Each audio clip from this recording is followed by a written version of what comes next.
Assalamualaikum warahmatullahi wabarakatuh. Kali ini saya akan melanjutkan pembahasan tentang audit. Sebelum ke pembahasan, jangan lupa like, comment, and subscribe. Perencanaan audit dan perancangan pendekatan audit. Yang pertama, menerima klien dan melakukan perencanaan audit awal. Yang kedua, memahami bisnis dan industri klien. Yang ketiga, menilai risiko bisnis klien. Dan yang keempat, melaksanakan prosedur analitis pendahuluan. Menerima klien dan melakukan perencanaan audit awal. Yang pertama, klien baru atau klien lama. Yang kedua, alasan klien untuk diaudit. Yang ketiga, kesalahpahaman dengan klien. Dan yang keempat, seleksi staf untuk perikatan dan evaluasi kebutuhan para ahli dari pihak luar. Memahami bisnis dan industri klien. Memahami aturan-aturan akuntansi yang khas dari industri tersebut untuk mengevaluasi apakah laporan keuangan klien sesuai dengan prinsip akuntansi yang berlaku umum, lalu mengidentifikasi risiko dalam awal industri yang akan mempengaruhi risiko audit yang dapat diterima agar dapat mengidentifikasi risiko bawaan. Menilai risiko bisnis klien. Pertama, gagal mencapai tujuannya. Lalu yang kedua, kemajuan teknologi baru. Dan yang ketiga, salah saji material dalam laporan keuangan. Prosedur analitis pendahuluan. Prosedur analitis awal dilakukan agar auditor dapat memahami dengan lebih baik bisnis klien.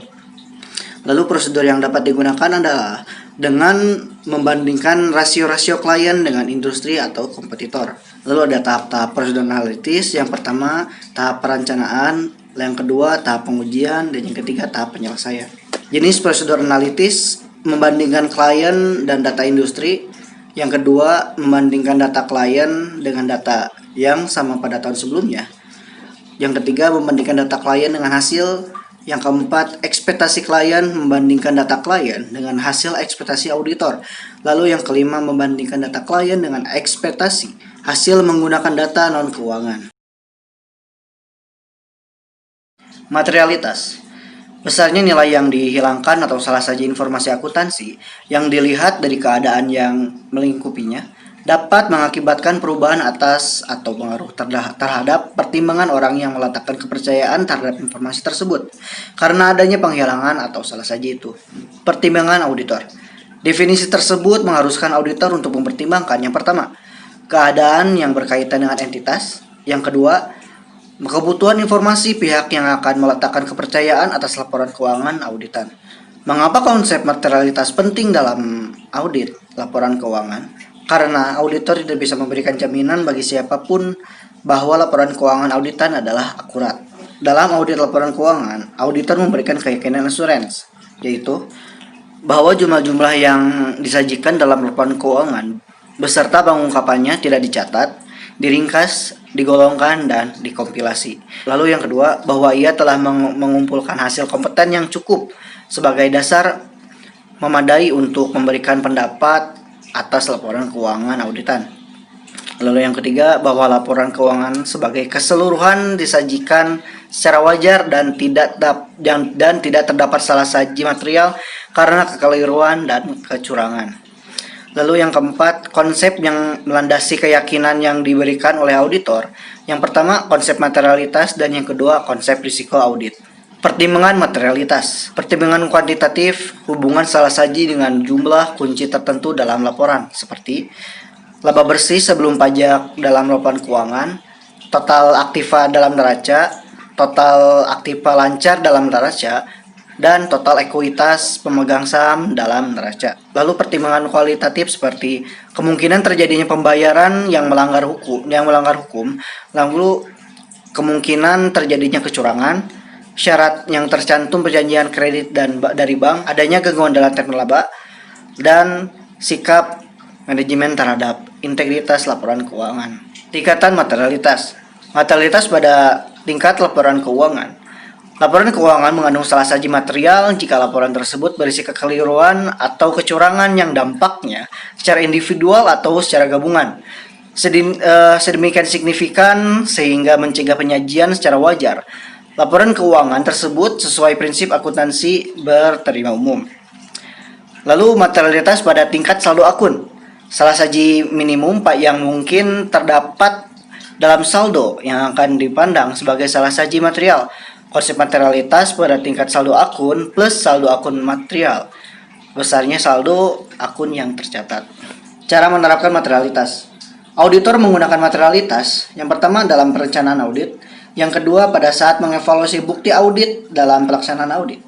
Auditor perlu membuat estimasi materialitas karena terdapat hubungan terbaik antara jumlah dalam laporan keuangan yang dipandang material oleh auditor dengan jumlah pekerjaan audit yang diperlukan untuk menyatakan kewajaran laporan keuangan. Hubungan materialitas dengan bukti audit. Materialitas merupakan satu di antara sekian faktor yang mempengaruhi pertimbangan auditor tentang kecukupan bukti audit. Semakin rendah tingkat materialitas, semakin besar jumlah bukti audit yang diperlukan. Dan sebaliknya, makin tinggi tingkat materialitas, semakin kecil jumlah bukti audit yang diperlukan.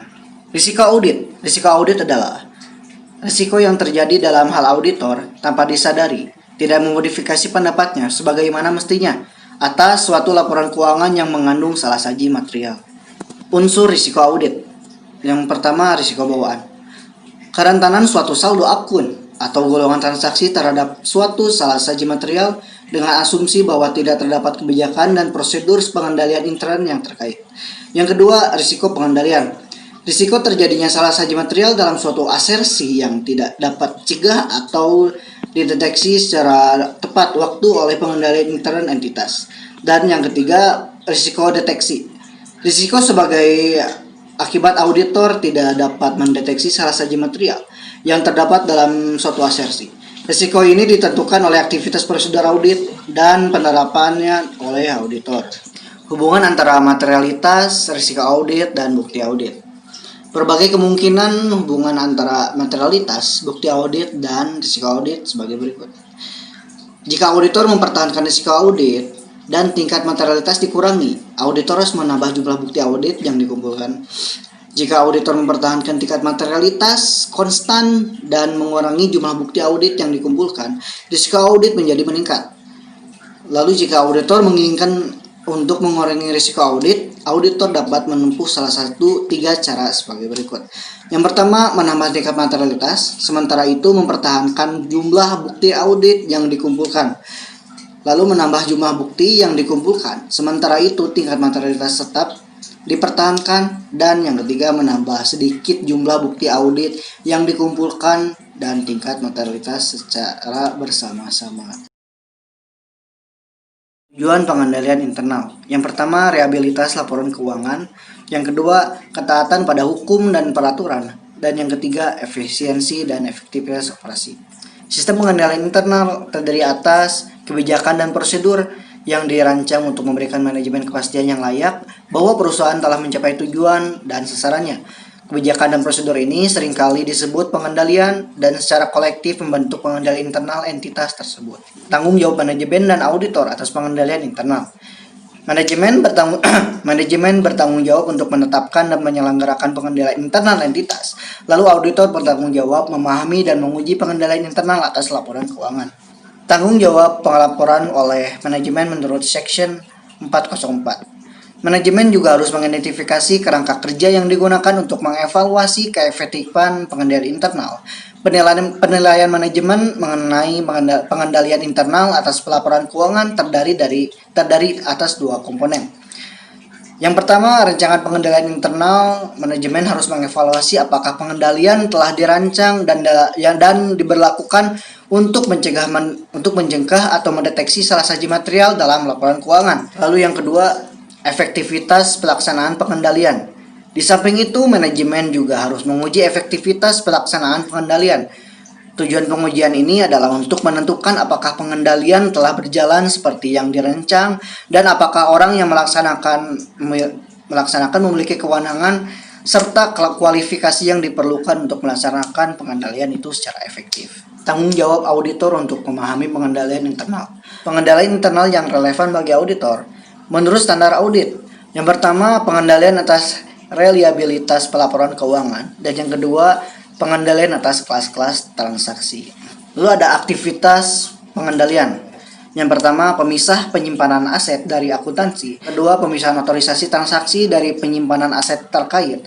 Yang ketiga, pemisahan tanggung jawab operasional dan tanggung jawab pencatatan. Yang keempat, pemisahan tugas TI dan departemen pemakai. Lalu yang kelima, pemisahan tugas yang memadai. Yang keenam, otorisasi yang tepat atas transaksi dan aktivitas. Yang ketujuh, dokumennya dan catatan yang memadai. Yang kedelapan, pengendalian fisik, aset, dan catatan. Dan yang kesembilan, pemeriksaan independen atas kinerja. Lalu ada dokumen dan catatan yang memadai. Dokumen dan catatan yang baik harus: yang pertama, dipranomori secara beruntun untuk memudahkan pengendalian. Yang kedua, disiapkan pada waktu transaksi berlangsung. Yang ketiga, dirancang untuk berbagai pengguna. Dan yang keempat, dilihat sedemikian rupa sehingga memudahkan penyimpanan yang benar.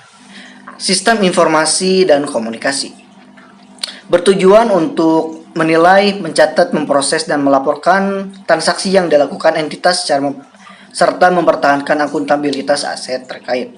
Untuk memahami perencanaan sistem informasi akuntansi, auditor harus menentukan yang pertama, kelas transaksi utama entitas. Yang kedua, bagaimana transaksi dimulai dan dicatat. Yang ketiga, catatan akuntansi apa saja yang ada serta sifatnya.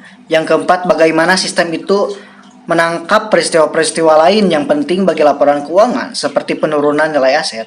Dan yang kelima, sifat serta rincian proses laporan keuangan yang diikuti, termasuk prosedur pencatatan transaksi dan penyesuaian dalam buku besar umum. Aktivitas pemantauan berhubungan dengan penilaian mutu, pengendalian internal secara berkelanjutan atau periodik oleh manajemen untuk menentukan bahwa pengendalian itu telah beroperasi seperti yang diharapkan dan dimodifikasi sesuai dengan perubahan kondisi. Memperoleh dan mendokumentasikan pemahaman tentang pengendalian internal. Sebagai bagian dari prosedur penilaian risiko, auditor menggunakan prosedur untuk memperoleh pemahaman yang meliputi pengumpulan bukti tentang rancangan pengendalian internal dan apakah pengendalian itu sudah diimplementasikan, lalu menggunakan informasi itu sebagai dasar audit terpadu. Biasanya auditor menggunakan 3 jenis dokumen untuk memperoleh dan mendokumentasikan pemahamannya atas perancangan pengendalian internal. Yang pertama, naratif. Ini adalah uraian tertulis tentang pengendalian internal klien. Yang kedua, bagian arus adalah diagram yang menunjukkan dokumen klien dan aliran urutannya dalam organisasi. Yang ketiga, kuesioner pengendalian internal, yaitu menunjukkan serangkaian pertanyaan tentang pengendalian dalam setiap area audit sebagai sarana untuk mengidentifikasi pengendalian internal. Menilai risiko pengendalian. Auditor harus memahami perancangan dan pengimplementasian pengendalian internal untuk melakukan penilaian terdahulu atas risiko pengendalian sebagai bagian dari penilaian risiko salah saji yang material secara keseluruhan. Ada 2 faktor utama yang menentukan auditabilitas antara lain. Yang pertama, integritas manajemen, dan yang kedua, kememadaian catatan akuntansi. Catatan akuntansi merupakan sumber bukti audit yang penting bagi sebagian besar tujuan audit. Jika catatan akuntansi defisien, bukti audit yang diperlukan mungkin tidak tersedia. Memutuskan risiko deteksi yang direncanakan dan merancang pengujian substansif. Auditor menggunakan penilaian risiko pengendalian dari hasil pengujian pengendalian untuk menentukan risiko deteksi yang direncanakan serta pengujian substansif terkait untuk audit atas laporan keuangan. Auditor melakukannya dengan menghubungkan penilaian risiko pengendalian dengan tujuan audit yang berkaitan dengan saldo untuk akun-akun yang dipengaruhi oleh jenis transaksi serta dengan 4 tujuan audit, penyajian, dan pengungkapan. Lalu tingkat risiko deteksi yang tepat untuk setiap tujuan audit yang berhubungan dengan saldo kemudian diputuskan dengan menggunakan model risiko audit.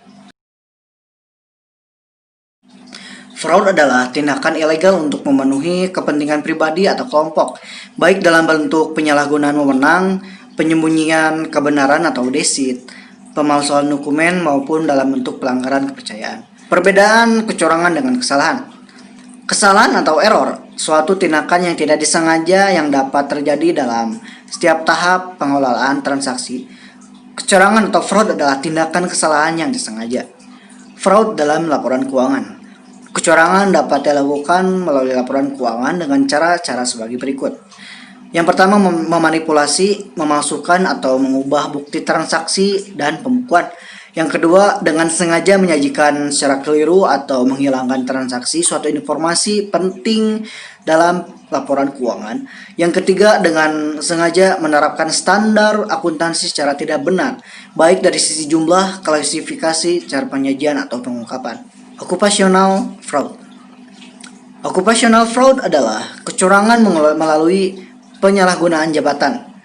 The Association of Certified Fraud Examiners atau ACFA mengidentifikasikan occupational fraud sebagai berikut.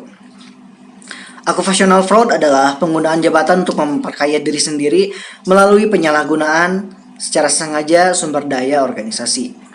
Occupational fraud dapat diklasifikasikan ke dalam 3 bentuk menurut ACFA, yaitu yang pertama, aset misappropriation atau penyalahgunaan aset, corruption yaitu mempengaruhi transaksi bisnis untuk memperkaya diri sendiri atau orang lain. Yang ketiga, fraudulent statements. Dan yang ketiga, fraudulent statement, yaitu penerbitan laporan yang menyesatkan, misalnya pelaporan lebih pendapatan atau aset atau pelaporan kurang utang atau beban. Peran internal auditor. Internal auditor adalah bagian internal dari government dan oleh karenanya harus mendukung aktivitas IRM. Aktivitas internal auditor adalah melakukan asesmen terhadap government serta membuat rekomendasi secara tepat untuk meningkatkan proses governance yang mencakup. Yang pertama, mendorong penerapan prinsip-prinsip etika dan tata nilai dalam organisasi.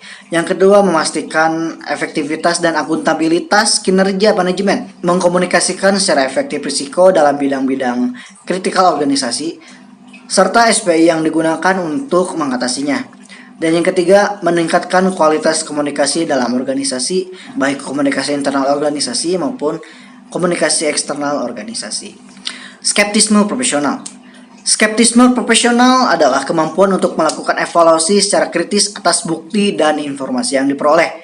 Kemampuan semacam ini penting untuk keperluan asesmen risiko fraud. Dengan kemajuan teknologi informasi, modus fraud bergeser dari pola konvensional ke dalam fraud melalui teknologi informasi. Auditor perlu memiliki keterampilan di bidang teknologi informasi sebagai alat bantu untuk meningkatkan efektivitas dan efisiensinya dalam mendeteksi fraud. Misalnya melalui computer assisted audit techniques atau teknik audit berbantuan komputer. Ilustrasi fraud. Bentuk kecurangan laporan keuangan. Yang pertama, pendapatan fiktif. Yang kedua, penyembunyian utang dan beban. Yang ketiga, penilaian aset secara tidak tepat.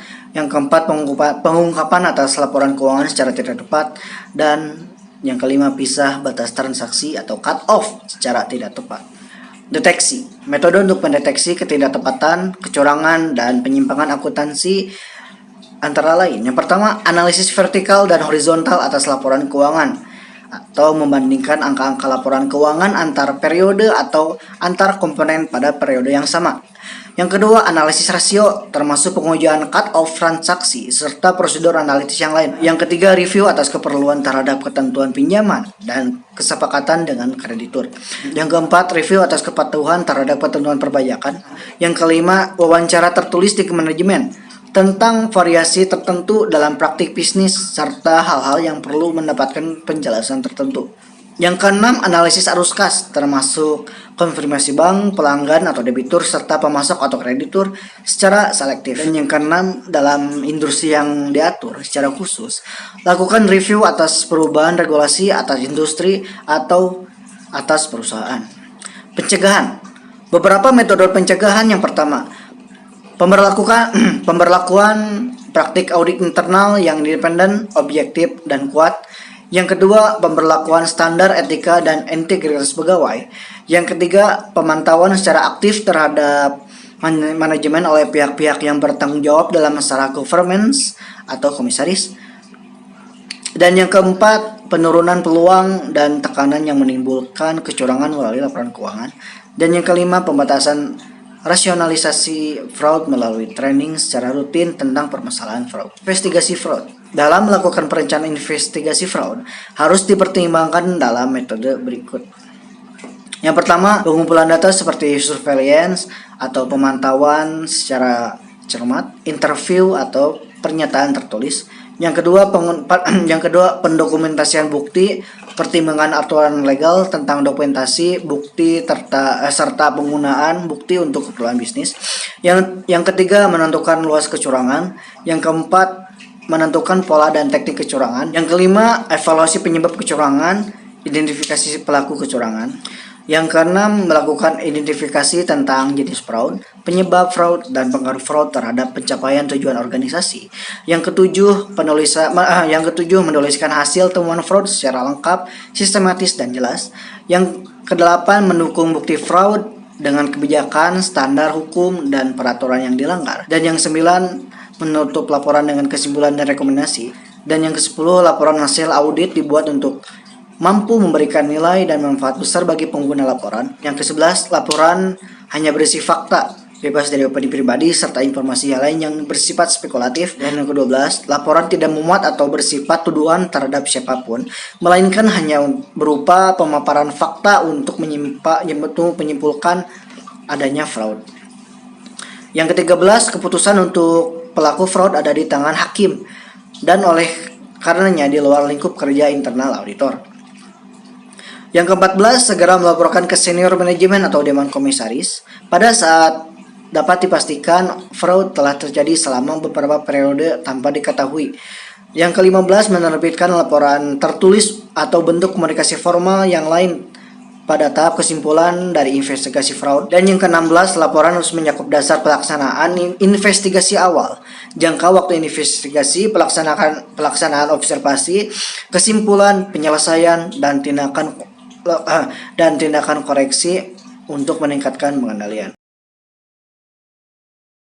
Teknologi informasi dan akuntansi. Teknologi informasi atau TI berfungsi untuk meningkatkan efektivitas dan efisiensi serta kualitas proses bisnis, termasuk di dalamnya proses akuntansi. Teknologi informasi berpengaruh besar terhadap kualitas informasi akuntansi. Pendekatan dan proses audit yang ditujukan untuk menguji laporan keuangan banyak dipengaruhi oleh teknologi informasi yang digunakan untuk proses akuntansi. Auditor harus memahami keunggulan dan kelemahan teknologi informasi. Teknologi informasi dan sistem pengendalian. Pengendalian manual digantikan dengan pengendalian elektronik yang secara teoritis lebih efektif dan efisien. Kualitas pengolahan data lebih terjamin karena teknologi informasi unggul dari sisi kemampuan untuk memproses transaksi yang kompleks dalam jumlah yang besar. Konsistensi dalam proses pengolahan data, kemampuan dalam menjamin keandalan proses seperti human errors pada proses manual, antara lain melalui otomatisasi proses. Pemisahan fungsi pada proses manual digantikan dengan pemisahan fungsi secara elektronik yang lebih efektif dan efisien. Peluang kecurangan atau fraud dalam proses manual diturunkan melalui proses elektronik. Kualitas informasi dalam proses elektronik jauh lebih tinggi dibanding kualitas informasi dari proses manual. Misalnya dari sisi ketepatan waktu, keakuratan informasi, kemudahan akses, serta penyalahgunaan dengan kebutuhan pengguna informasi atau customizing. Risiko penggunaan teknologi informasi. Kerusakan file data informasi karena rusaknya hardware atau software. Kerusakan proses yang sangat masif yang tidak diketahui dengan segera. Ketergantungan yang tinggi terhadap fungsi hardware atau software.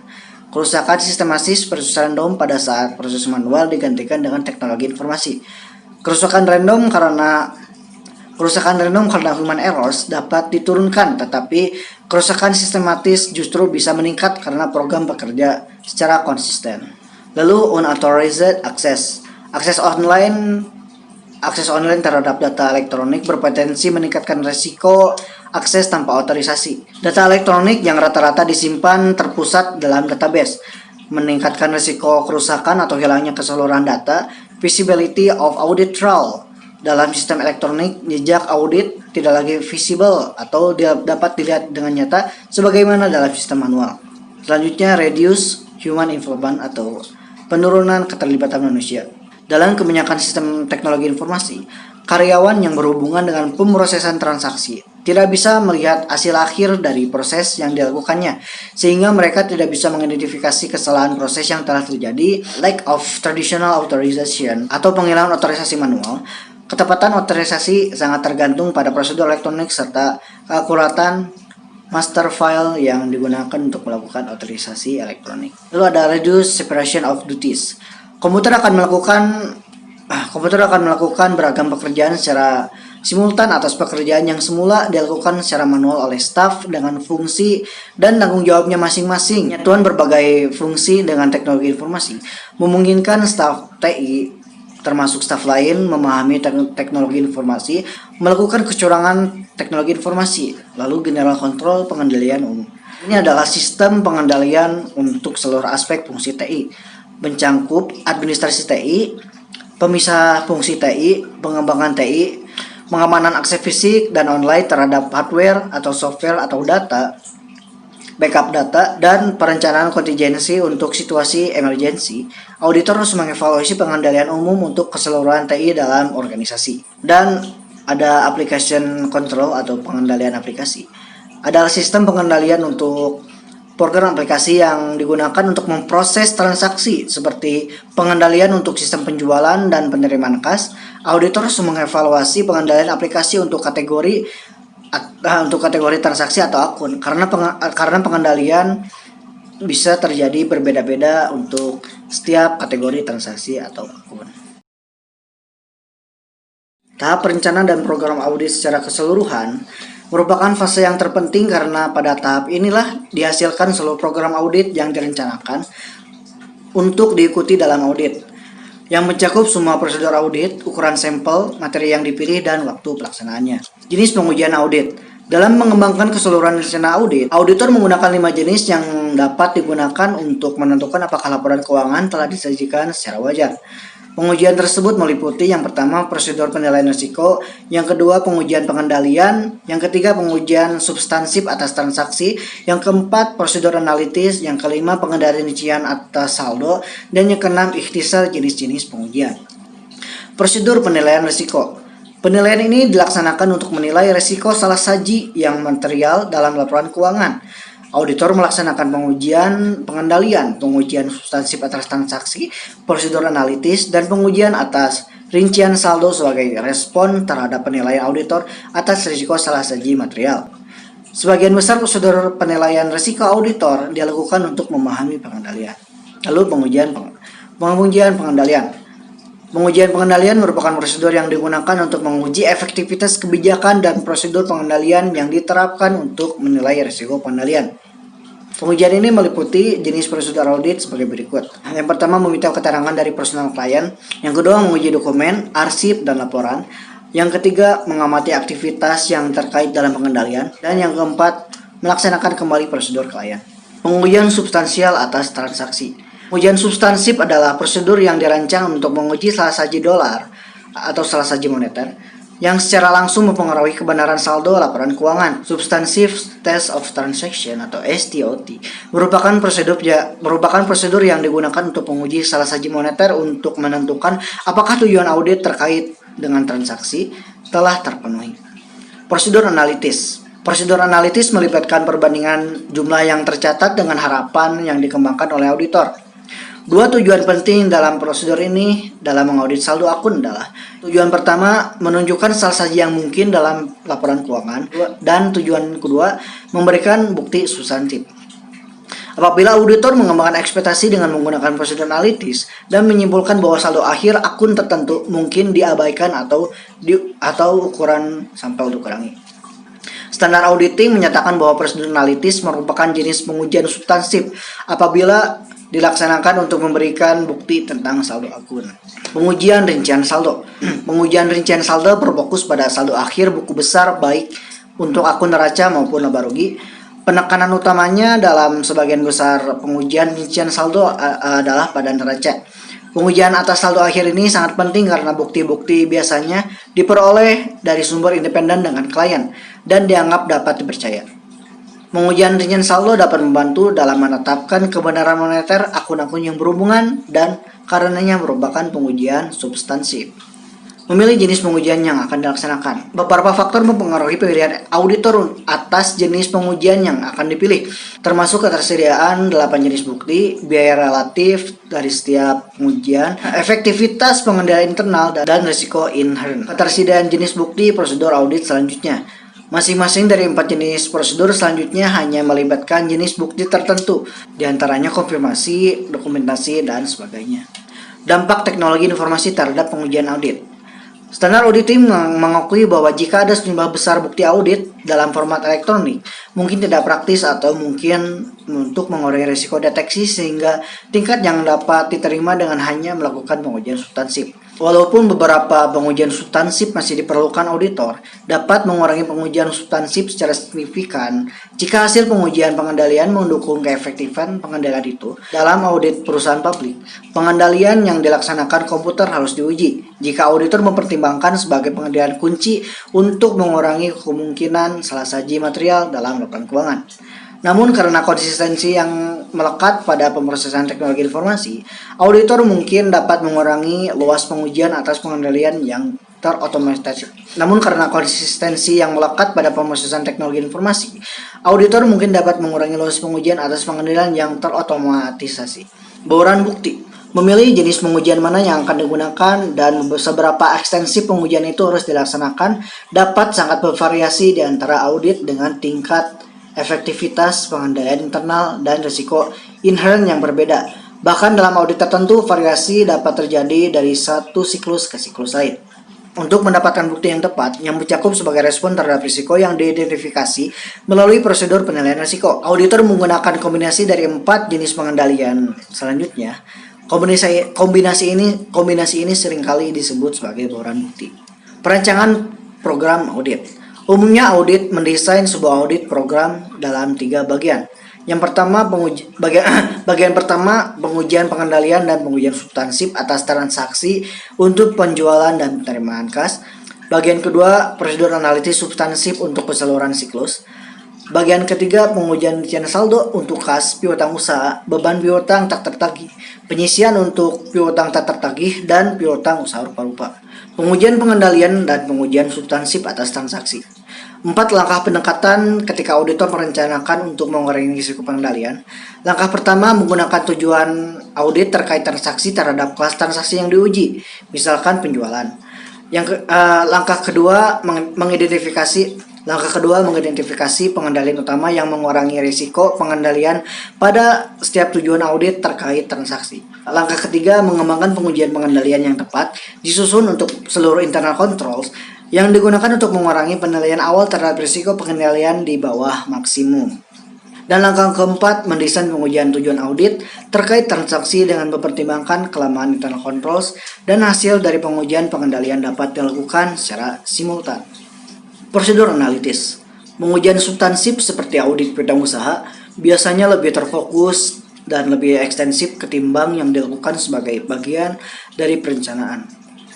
Selama tahap perencanaan, auditor dapat mengkalkulasi persentase margin kotor untuk total penjualan. Sementara selama pengujian substansif atas piutang usaha, auditor dapat mengkalkulasi persentase margin kotor per bulan atau per lini bisnis atau mungkin keduanya.